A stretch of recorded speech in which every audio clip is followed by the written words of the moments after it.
Horror कहानियाँ की haunted बस।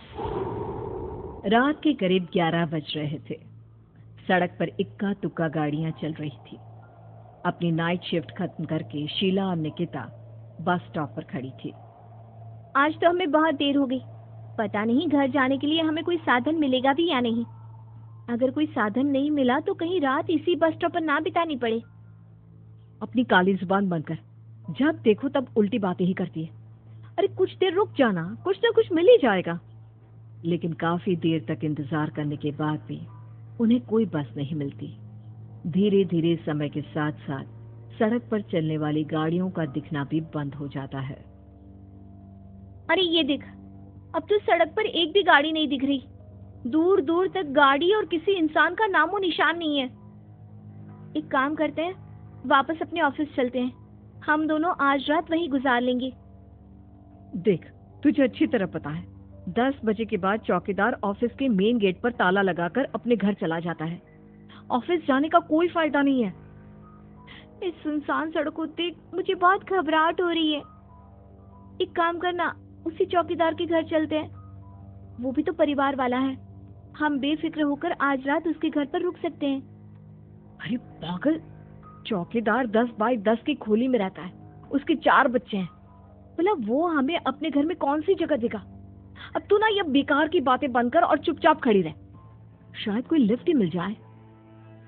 फिर काफी देर इंतजार करने के बाद आखिरकार एक नीले रंग की बस उनके सामने आकर रुकती है।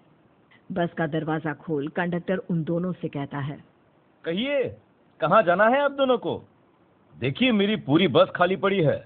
मैं आप दोनों को आपके ठिकाने पर छोड़ दूंगा। इतना कहकर कंडक्टर मुंह में भरे पान की पिचकारी सड़क पर दे मारता है। निकिता, लोगों का कहना है कि कुछ महीने पहले इसी तरह अंधेरी रात में एक नीली बस के अंदर कुछ बदमाशों ने एक जवान लड़की की हत्या कर दी थी। इस बस का रंग भी नीला है। कहीं ये वही बस तो नहीं? कंडक्टर शीला की बात सुन लेता है और मुस्कुराते हुए कहता है, देखिए मेम साहब, उस घटना के बारे में मैंने भी सुना है। माना कि उस बस का रंग और मेरी बस का रंग एक है, लेकिन दुनिया में नीले रंग की एक ही बस तो नहीं है ना। हाँ, ये तो सिर्फ एक इत्तेफाक है। देखिए, हमारी बस में एक मेम साहब पहले से ही बैठी हैं। चाहे तो आप देख लीजिए। निकिता गर्दन उठाकर देखती है तो बस के पीछे वाले हिस्से में एक लड़की कंबल ओढ़े बैठी हुई थी। सही तो बोल रहे हैं भैया, बस में पहले से एक लड़की बैठी है। चलो हम भी बैठ जाते हैं, वैसे भी बहुत देर हो गई है। अरे ठहर जाना निकिता, मुझे डर लग रहा है। अरे तुझे इतना ही डर लग रहा है तो तू यहीं खड़ी रहे, मैं तो चली। अरे तुम मुझे छोड़कर कहाँ जा रही है? मैं भी चलती हूँ। दोनों बस में जाकर बैठ जाती हैं। देखते ही देखते ड्राइवर बस को तेज रफ्तार में चलाना शुरू कर देता है। तभी शीला की नजर पीछे वाली सीट पर अकेली बैठी लड़की पर पड़ती है। उस लड़की की लाल आंखें और उसका आधा जला हुआ चेहरा देखकर शीला घबरा जाती है। सुन निकिता, हमारे पीछे जो लड़की बैठी है ना, उसकी आंखें एकदम खून की तरह लाल और चेहरा किसी चुड़ैल की तरह डरावना दिख रहा है। अरे छोड़ ना, कौन कैसा दिखता है, मुझे इन सब बातों में कोई दिलचस्पी नहीं है। मैं थोड़ी देर झपकी लेना चाहती हूँ, इसलिए अब तू अपनी बड़बड़ बंद कर प्लीज।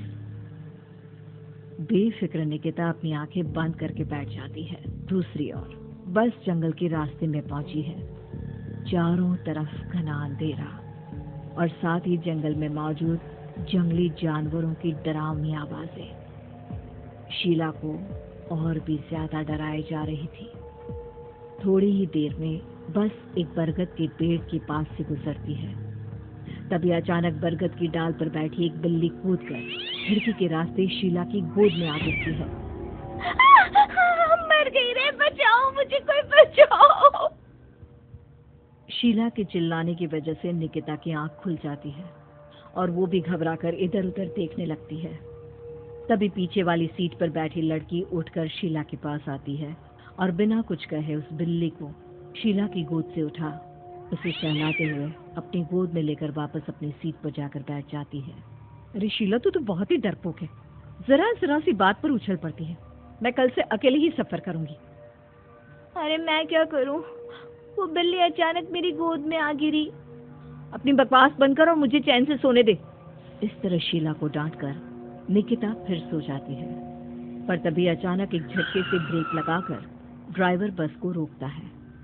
शीला खिड़की से बाहर झांक कर देखती है तो उसे सड़क के किनारे एक काला आदमी खड़ा दिखाई देता है। उसकी बड़ी बड़ी दाढ़ी और अजीब से कपड़े देखकर शीला को घबराहट होने लगी। क्या हुआ ड्राइवर भैया? आपने बस क्यों रोक दी?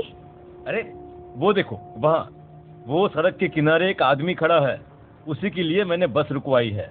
शीला निकिता को धक्का देकर नींद से जगाती है। अरे अब क्या हुआ? वो देख, सड़क किनारे कितना डरावना आदमी है।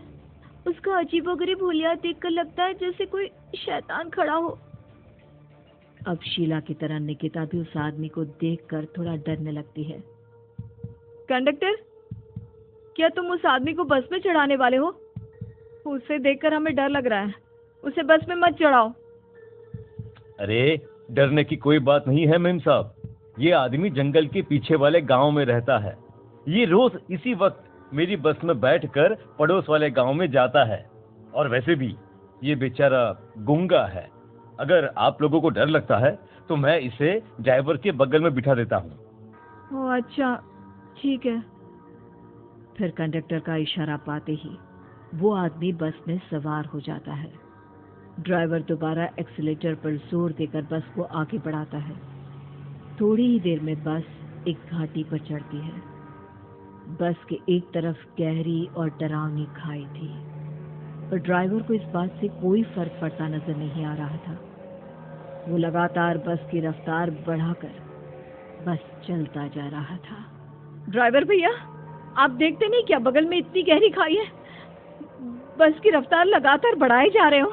थोड़ा धीरे चलाओ ना। अरे मेम साहब, घबराने की कोई बात नहीं है।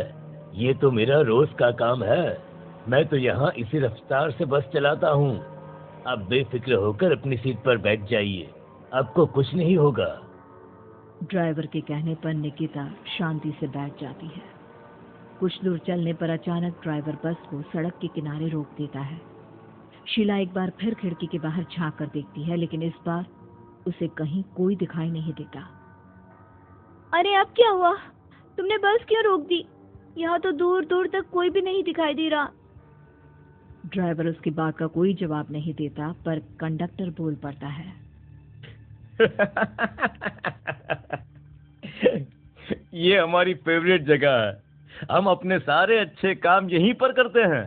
अब हमारा प्रोग्राम खत्म होने के बाद ही बस यहाँ से आगे बढ़ेगी। इतना कहते ही कंडक्टर सीट के नीचे रखी एक शराब की बोतल निकालता है। अरे ये सब क्या है? तुम्हारे बस में सवारी बैठी है, उन्हें घर पहुंचाने की जगह तुम यहाँ सड़क के बीच में बस रोककर शराब पियोगे? बस में लड़कियों के बैठे हुए भी तुम्हें ये सब करते हुए शर्म नहीं आती? कंडक्टर कोई जवाब नहीं देता और मुस्कुराते हुए शराब पीने लगता है। तभी ड्राइवर और दूसरा आदमी भी कंडक्टर के साथ मिलकर शराब पीने लगते हैं। निकिता, मुझे इन तीनों के इरादे कुछ ठीक नहीं लगते। हमने इस बस में बैठकर बहुत बड़ी भूल कर दी। तू घबरा मत, मैं हमेशा अपने पर्स में छोटा सा चाकू रखती हूँ। इसके रहते ये तीनों हमारा कुछ नहीं बिगाड़ पाएंगे। देखो गज्जू भैया, हमारी बस में इस समय 3 जवान लड़कियां बैठी हैं। कहो कहो सबसे पहले किसका शिकार किया जाए? मैं तो कहता हूँ कि सबसे पहले वो जो पीछे अकेले जो बैठी है ना, उसे पकड़ कर लाओ। उसके बाद इन दोनों का प्रोग्राम फिट करेंगे। ठीक है, जैसी तुम्हारी मर्जी। अब वो आदमी पीछे वाली सीट पर बैठी लड़की के पास पहुंचकर उसका हाथ पकड़ लेता है, लेकिन तभी अचानक उस लड़की की आंखें जरूरत से ज्यादा बड़ी और लाल होने लगती है। उसका चेहरा गुस्से से लाल और उसके मुंह से नुकीले दांत दिखने लगते हैं। अरे अरे अरे ये क्या? ये लड़की अचानक इतनी खतरनाक कैसे बन रही है? इतने में वो लड़की उस आदमी को उठाकर वहीं सीट पर पटक देती है। मुझे हाथ लगाएगा, तेरी इतनी हिम्मत! जोर से चीखते हुए वो लड़की उस आदमी पर हमला कर देती है और पल भर में ही उस आदमी का काम तमाम हो जाता है। ये देख ड्राइवर और कंडक्टर के होश उड़ जाते हैं। इतने में ड्राइवर अपनी जान बचाने के लिए तुरंत बस से बाहर कूद जाता है। पर तभी बस के पीछे की तरफ से तेजी से आ रहा एक ट्रक उसे कुचल कर चला जाता है। एक ही पल में अपने दोनों साथियों की मौत देख अब कंडक्टर के हाथ पैर कांपने लगते हैं। ये सब देख निकिता और शीला के भी होश उड़ जाते हैं। वो चुपचाप अपनी सीट पर ही छुप कर बैठी रहती हैं।